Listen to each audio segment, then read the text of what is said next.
Olá, boa noite. Bem-vindo a mais um podcast de Homem para Homem. Hoje nós trouxemos como convidado aqui o Reverendo Robert, mais uma vez, Tamo junto. reverendo aqui da Igreja Presbiteriana da Lapa. Se apresenta aí pra gente, reverendo. Obrigado mais uma vez, Rafa, por poder participar desse programa, que é muito especial, né? Conversar sobre assuntos essenciais da vida do homem, da vida da comunidade, e é um privilégio poder estar aqui. Nós estamos na Igreja Presbiteriana da Lapa, né, como pastor auxiliar, acompanhando aí o reverendo Sérgio e o reverendo Alberto, podendo servir essa comunidade com alegria e dedicação. Que bênção. Bom, o assunto de hoje é política, né? Política e não políticos. Então, que fique muito claro aqui que nós não estamos fazendo absolutamente nenhum tipo de chapa para nenhum tipo de candidato, tá? Uhum. Realmente são os ideais políticos. Mas vamos lá para a primeira pergunta. É, todo mundo é político? Acho que é importante a gente partir de uma definição.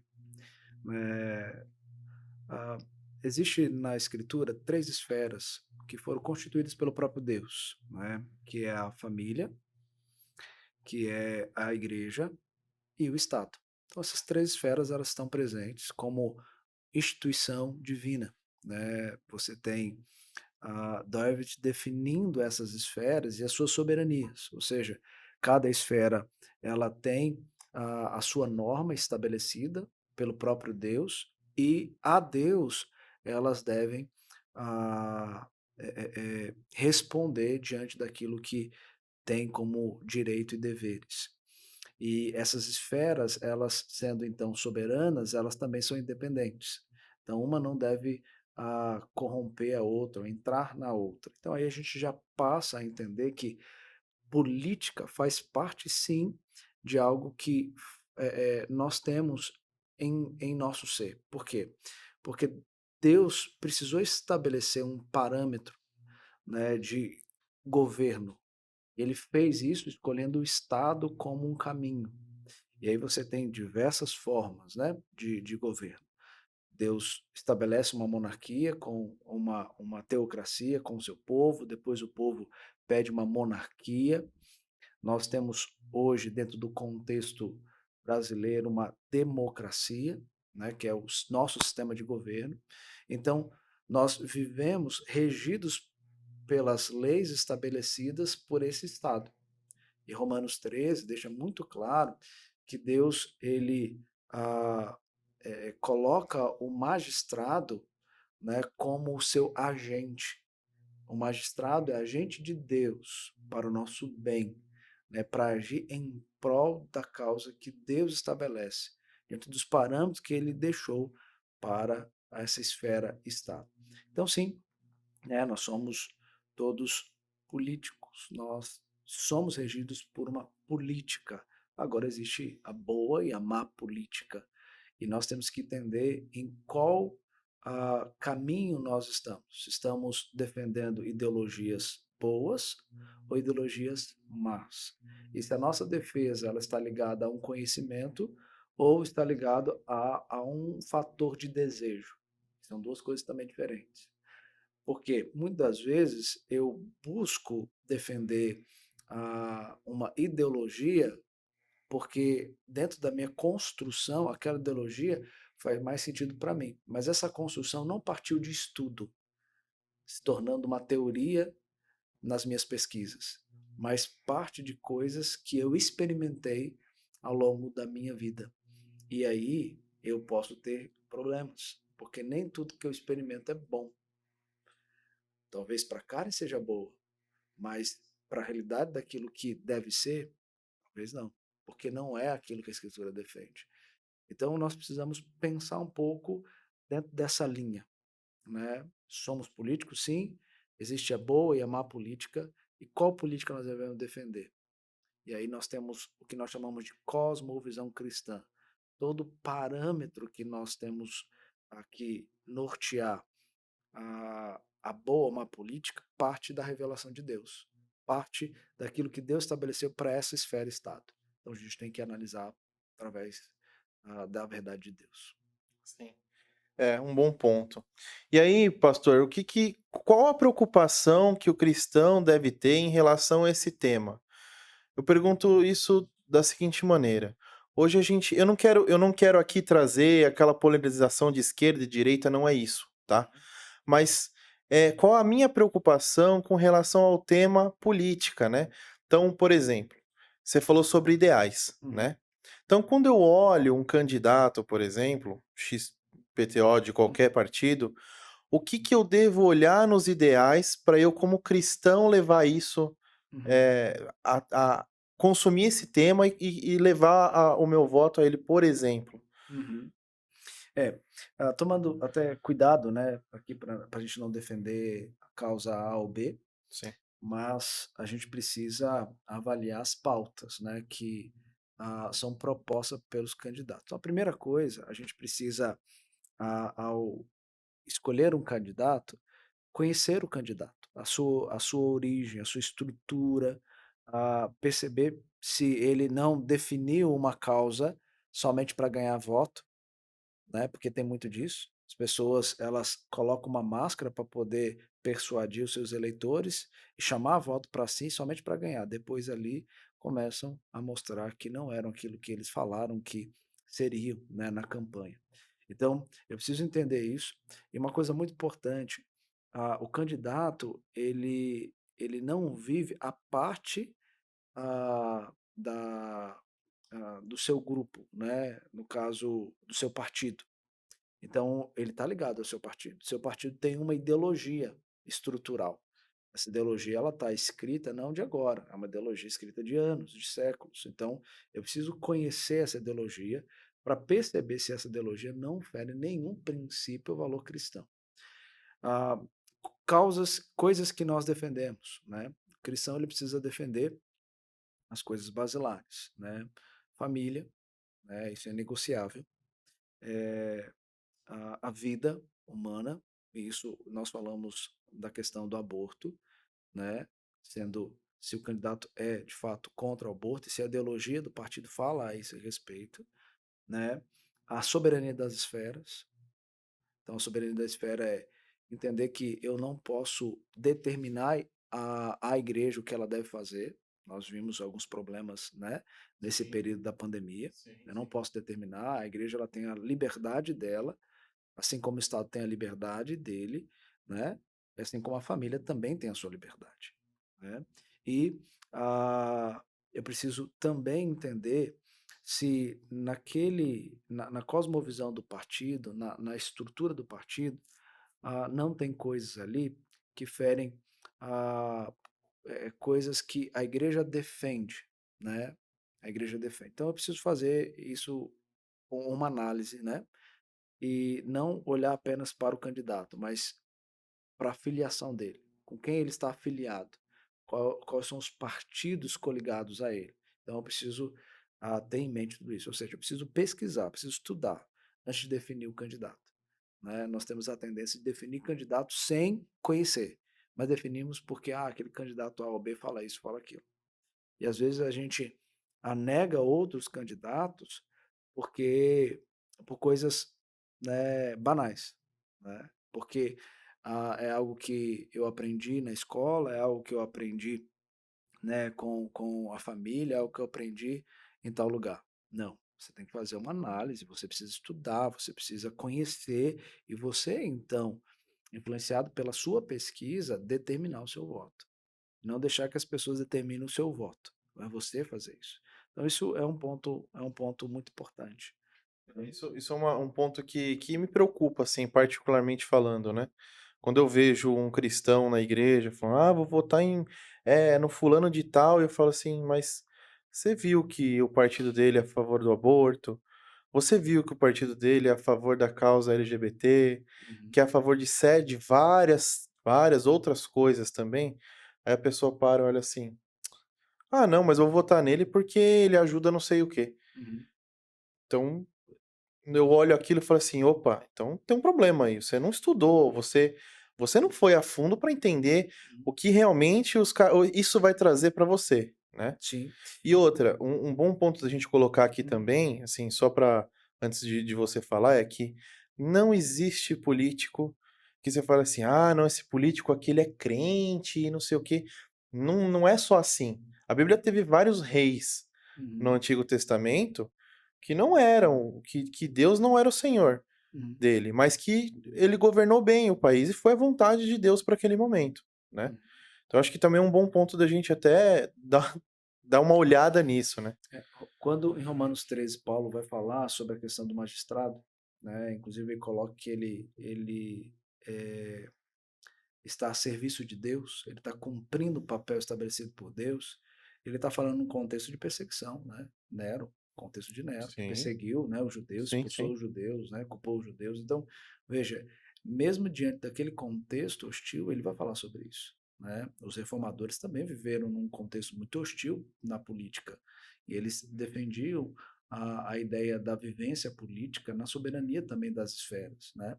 Então, nós temos que entender que o cenário em que vivemos é de fato de um mundo caído, mas é nesse mundo caído que Deus estabelece a necessidade de um Estado, né? E nós não vamos, nós temos que compreender que não há político perfeito, porque não há ser humano perfeito. Logo, todo político ele vai ter as suas falhas, os seus escorregões, como nós, como às vezes cristãos, também nós temos. Mas nós temos que entender que há coisas basilares a serem, né, vistas dentro daquilo que é defendido, né? A liberdade econômica, né? Você percebe que o que mais nós temos dentro de uma democracia é que a liberdade ela não existe da forma como ela deveria existir. Por exemplo, né, isso traz pano para manga, mas uma coisa é se pensar, quem determina a cartilha de estudos dos nossos filhos? Né? É o Estado. Na liberdade, ah, não é o Estado que determina. Quando eu olho para Romanos 13, eu não vejo nenhum elemento a mais dizendo que o Estado deve fazer além daquilo que foi estabelecido para ele. O poder da espada, que é o poder de julgar, promover o bem, ou seja, fazer com que a sociedade caminhe numa direção em que haja a liberdade no exercício dessas esferas, das funções de cada pessoa, né? E outra coisa, trazer os recursos, né? Pagar os impostos, diz o texto, para quê? Para voltar isso para a sociedade como um todo, para que todos caminhem bem e tenham a liberdade de trabalho e o Estado possa oferecer isso e não impor o que deve ser ensinado, não impor regras sobre o que deve reger o salário, né, do trabalhador e tudo mais. Eu sei que muita gente tem um pensamento diferente, porque a estrutura foi uma estrutura ah, não dentro de uma visão talvez liberal, porque há quantos anos somos governados por partidos, né, de esquerda ou centro-esquerda, né? Sim. Então, são coisas que a gente precisa também parar um pouquinho para pensar. Mas não vou entrar muito nisso aí, porque eu sei que isso vai dar pano para manga, né? E aí, pessoalmente, a gente pode conversar com alguém a esse respeito. Mas essas coisas a gente precisa pensar. Essas Sim, coisas precisa pensar. sim. O limite das esferas. Aonde estão os limites das esferas, né? Então a gente precisa pensar. A gente tem vários problemas, né, quando você olha escolas e universidades cristãs que são obrigadas a colocarem certos tipos de ensinamento, porque é obrigada, É a cartilha entendeu? do É a MEC, a cartilha cartilha do do Estado, Ministério da né? Educação. E aí você olha aquilo, você fala assim: "Escuta, mas é uma escola cristã, por que que tem isso?". E você não consegue Uhum. explicar às vezes, porque você não sabe que você é obrigado, as pessoas mais leigas não sabem que há É, obrigação, senão você não consegue aprovar a sua grade de cursos no MEC. Então, é. é difícil, é um assunto bem complexo. Mas, voltando aqui. Até uma questão aí, a gente escuta muito a falar que o Estado é laico, né? Ah, mas nós percebemos que o Estado laico hoje defendido é um Estado antirreligioso, É, por isso que laico é entendeu? mais ou menos É, laico, né, não então, assim, é. o Estado laico, ele não é antirreligioso, né? Sim, Ele permite a religião e, na verdade, ele faz com que, dentro dessa esfera igreja, ela tenha a possibilidade de fato, difundir a religião. sim. Então, não defendendo aqui bandeiras de igreja, mas defendendo a religião em si. Mas a gente, percebe que defendemos a ideia de que nós temos o Estado laico, mas como assim um Estado laico se ele é antirreligioso? É difícil, né. Porque Estado laico não é antirreligioso. São assuntos complexos, São. bem complexos. Mas voltando aqui mais ao assunto, quais as formas de o homem cristão se posicionar de forma íntegra politicamente falando? Conhecendo a Deus. Se nós temos o parâmetro estabelecido pelo próprio Deus, revelado na Escritura, nós temos que partir dali. Então, uma cosmovisão sadia, uma cosmovisão bíblica, vai me permitir compreender aonde eu preciso trilhar os caminhos para conhecer os candidatos e para definir o meu papel. Você vê, hoje muitos cristãos dizem: eu não vou votar, só tem esses aí, eu não vou votar. Mas aí eu vejo isso como uma dificuldade, porque, entenda, se Deus estabelece as esferas, Estado é uma delas, e eu faço parte como cidadão desse Estado, eu tenho que cumprir deveres. E quando eu, como cristão, digo: "Não, eu vou votar em branco ou votar em nulo", o que que eu quero dizer? Eu não estou nem aí para isso. Mas eu vou ser influenciado por aquilo que vai ser escolhido por outros e não por mim. Mesmo que, os candidatos não sejam os melhores que estão ali, eu preciso entender que eu tenho parte nisso. Eu preciso escolher, porque depois eu não posso, ah, cobrar daquilo que eu não participei, entende? Então eu preciso participar. Então o crente já tem em mente uma ideia de quase que a aversão, né. Ah, então não pode, isso está errado, a gente precisa participar, né. "Ah, pastor, mas, os candidatos, né, nenhum deles, né", ok, vamos orar, Deus é soberano, ele governa todas as coisas, mas ele me coloca num como um cidadão de um estado em que eu preciso participar dele. E aí eu preciso ajudar a minha comunidade, eu preciso ajudar as pessoas a se prepararem melhor, porque tem pessoas ali com dons que podem participar da política, né. Então, ajudá-los a se prepararem para que assim seja, assim eles participem e defendam as causas do evangelho de Cristo, Sim, né. Isso eu preciso fazer, sim. mas não ficar à parte disso. E foi por causa de uma lavagem de mãos que aconteceu tanta coisa na civilização nos últimos 2000 anos, né. Então acho que o crente, acima de qualquer coisa, o cristão deve se posicionar sim. Sim. Uma, porque aqui ninguém anda em cima do muro, Uhum, ou é sim ou é não. Não uhum. existe andar em cima do muro, Sim, porque pra mim quem vota branco e nulo tá em cima do muro, sim. né. Então desça do muro. Você tá em cima do muro em casa, desça do muro. Uhum. Se você realmente é um cristão verdadeiro, desça desse muro, porque é pior pra você, Sim. né. Então e tudo que é aquela questão, né: "Ah, eu vou sofrer", vai, você vai sofrer. Eu imagino, falando hoje mais especificamente, por exemplo, da Venezuela e os cristãos da Venezuela, né, será que eles, ah, participaram ou não, né, do que se tem lá, Exato. Mais né. forte na Nicarágua, né, que a igreja Nicarágua está sendo perseguida na Nicarágua. também, Na né. China, a igreja tem sido perseguida com mais força nesses últimos anos.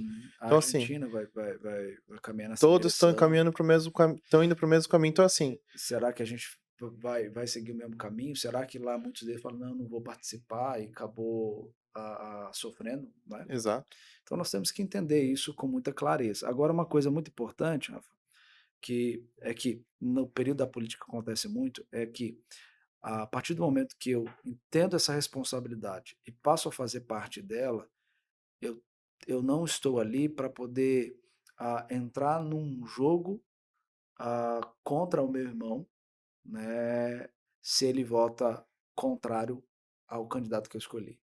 Preciso entender que eu fui chamado não para pregar política, fui chamado para pregar o evangelho. Exato. Então eu tenho que tomar muito cuidado, inclusive com as minhas redes sociais, porque, ah, quando eu estou ali em público e eu passo a defender candidato A, eu estou sujeito a um irmão que talvez não tenha a mesma compreensão a me criticar, a brigar comigo, né? E às vezes eu, por defender severamente essa causa e não entender por que que ele vota no outro, eu vou tentar intimidá-lo ou mudar o pensamento dele.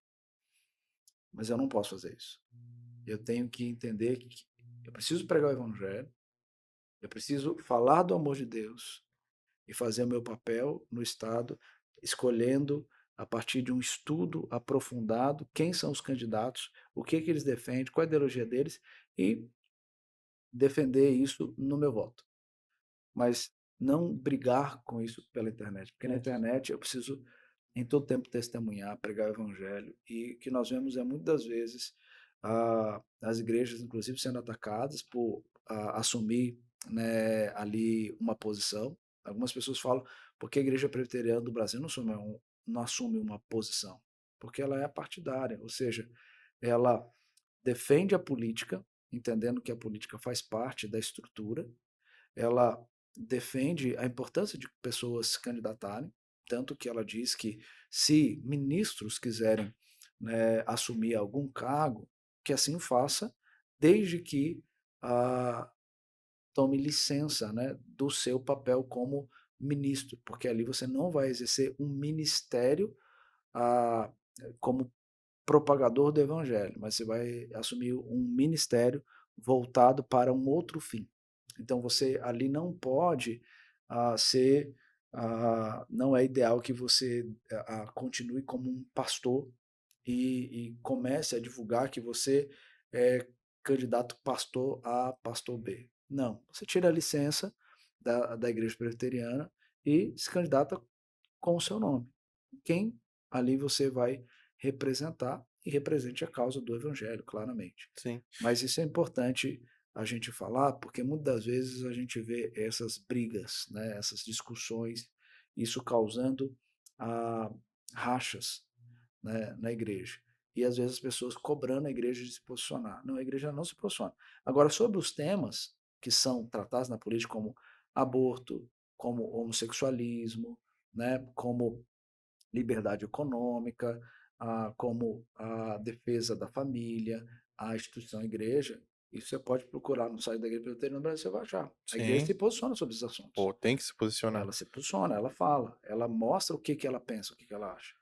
Agora, eu não faço isso dentro de um ringue político, Sim. porque não é o papel nosso. É, eu só quero que fique claro aqui pra todo mundo que a escolha do político é igual o número de CPF, cada um tem o seu. Então, não existe converter um número de CPF que era 346 para 246, porque não vai acontecer isso. Sim. Então, eu acho que isso está muito claro e você deixou isso Uhum, bem exposto aqui, isso é uhum, legal. uhum, Então, não discuta, não arrume briga, não crie trincas dentro da uhum. igreja, porque a igreja é um cristal, Sim. né? Ele é claro, transparente, tem que ser assim, Uhum, mas se ficar batendo demais, tem gente dentro da igreja, né? E sim. acaba trincando aquilo. Então, é melhor que não se tenha esse tipo de discussão, uma discussão que não chega a lugar nenhum, na Não, verdade. Porque sempre vai ter um que vai puxar sardinha, porque, esse aqui pode, ajudou pode até muito o chegar, meu né? povo, tal.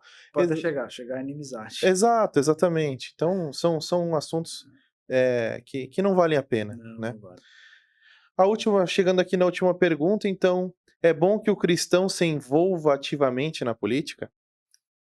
Ah, se ele tem o dom para isso, sim, sim. Como seria bom se tivéssemos um número, né, considerável de cristãos no Senado, né, na Câmara dos Deputados, né, na Câmara dos Vereadores, né, deputado estadual, federal. Então, seria excelente, porque as causas que nós conhecemos como causas verdadeiras e reais seriam norteadores para uma sociedade, para a nossa sociedade, né? Mas muitas vezes não temos, porque os crentes não estão buscando exercer talvez um dom que tem nessa área, né? Então sim, né, nós temos o Abraham Kuyper, né, famoso, que se tornou primeiro-ministro holandês, né, e escreve, né, nessa linha, né, para defender a causa de Cristo. Tem um livro Calvinismo, né, um livro fantástico, que ele fala um pouco sobre isso, né, e quanto Deus usou para poder desenvolver a Holanda. Então, sim, a gente precisa de pessoas ali e encontrar esses dons e lapidá-los por meio da palavra para que eles possam exercer e ter um bom testemunho, né. É fato que o meio influencia, mas o meio não determina quem somos. Muitas vezes as pessoas dizem: "Ah não, o crente vai para lá e ele vai se sujar".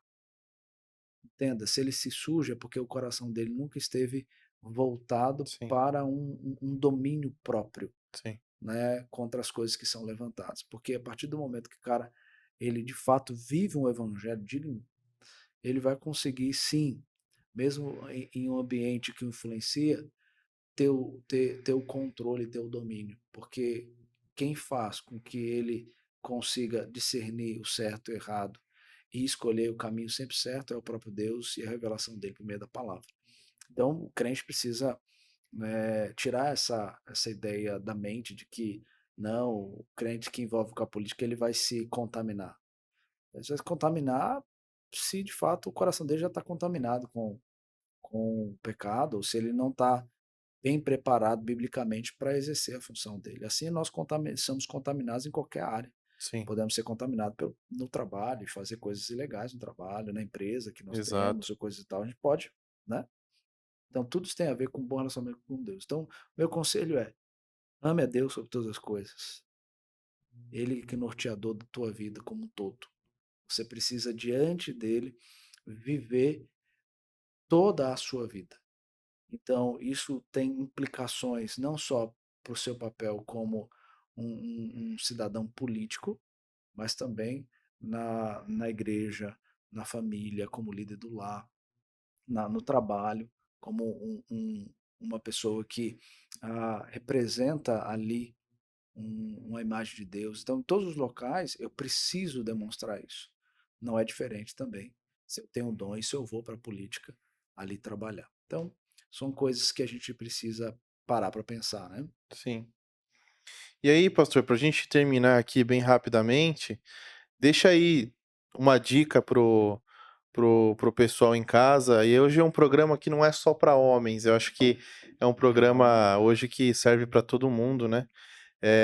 Deixa uma dica aí de como eu devo, olhar nesse momento de eleição, né, qual que é o olhar do cristão em cima disso. Sim.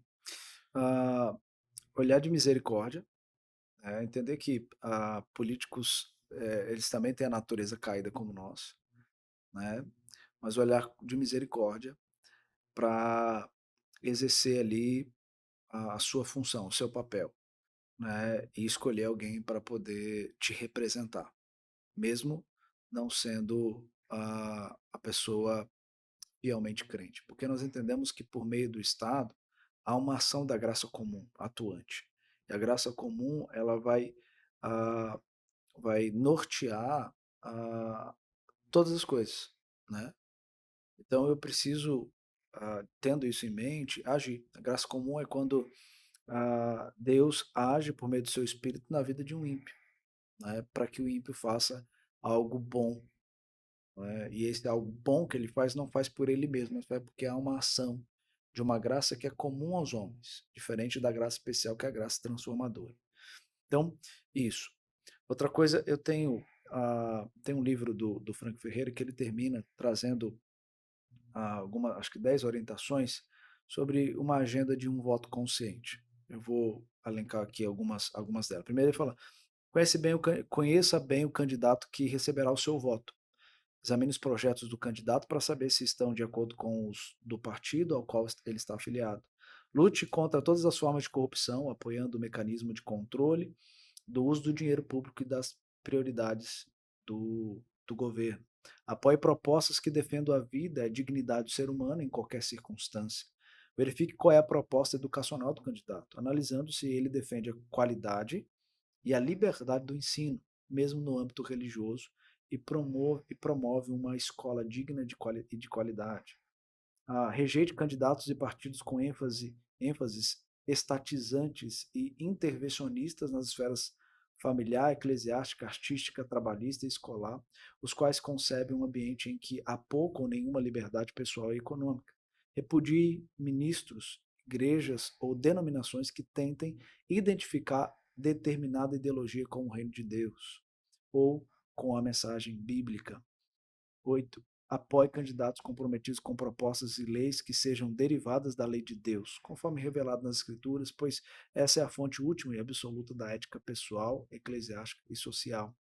Valorize candidatos e partidos comprometidos com o modelo republicano de governo, no qual a nação é governada pela lei constitucional e administrada por representantes eleitos pelo povo, em que há divisão e separação entre os poderes executivos, legislativo e judiciário, de modo que nenhum governo ou ramo do governo monopolize o poder. Apoie candidatos que enfatizem as funções primordiais do Estado. Os governantes têm a obrigação principal de zelar pela segurança do povo, atribuição pela qual pagamos tributos. Então, são 10 orientações que ele traz, eu acho que é uma boa agenda para o voto consciente. Sim, também concordo. Então, vamos ficando por aqui hoje, mais esse programa de Homem para Homem. Quero agradecer sua presença, obrigado mais uma vez, pastor, por ter vindo. Um assunto muito atual e que a gente realmente tem que colocar o olho nisso e não ficar mais em cima do muro. Acho que ficou bem claro hoje aqui. Muito obrigado e até a próxima semana. Tchau, tchau. Valeu. Obrigado por nos assistir esse podcast. E você é muito convidado aqui, Igreja Presbiteriana da Lapa. A gente fica na Rua Roma, 465, no bairro da Lapa, em São Paulo. Você vai ser muito bem-vindo aqui. Temos cultos aos domingos às 9 da manhã e às 18 horas.